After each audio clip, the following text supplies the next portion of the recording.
kutatua changamoto zao, na kwamba wakati wote mtajielekeza kulinda maslahi ya wananchi waliowachagua na maslahi mapana ya taifa letu.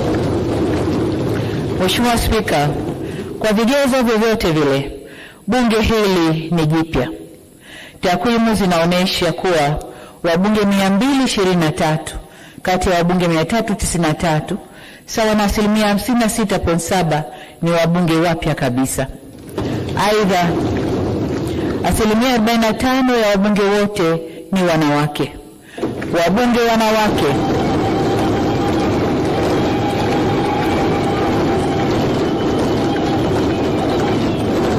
asante, hongereni sana wabunge wanawake.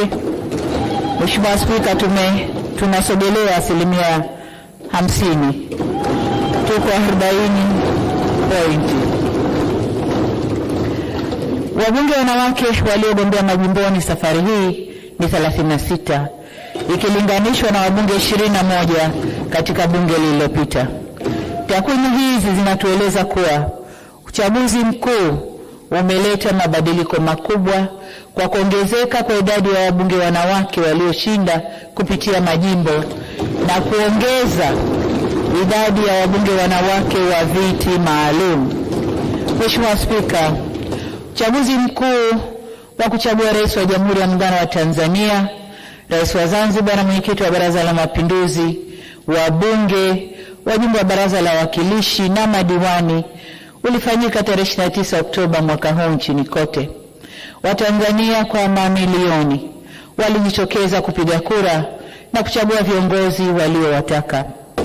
Kazi iliyo mbele yetu sasa ni kujenga mshikamano na umoja wa kitaifa ili sote kwa pamoja tuijenge, tuitunze na tuilinde nchi yetu na kuzidi kunyanyua hadhi ya taifa letu.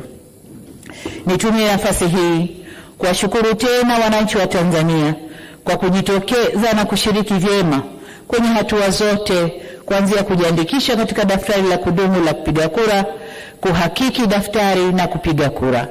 Kwa mara nyingine tena, wananchi wamethibitisha kuwa kushiriki uchaguzi ndio njia ya uhakika na ya salama ya kubadilisha viongozi wasioridhika nao au wasioridhika na huduma zao. Njia nyingine zozote hazina kheri wala salama ndani yake.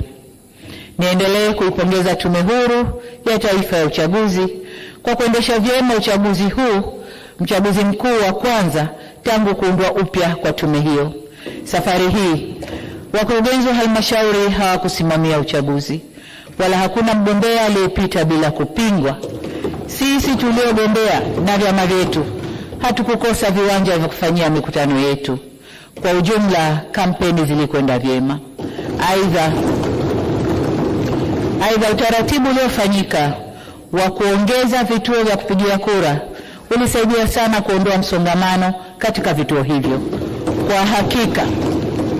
Kwa hakika upigaji wa kura ulirahisishwa sana na haukuchukua muda mwingi wa wananchi kama ilivyozoeleka. Jambo hili limewafanya baadhi ya waangalizi wa uchaguzi kudhani kwamba wananchi hawakujitokeza kupiga kura.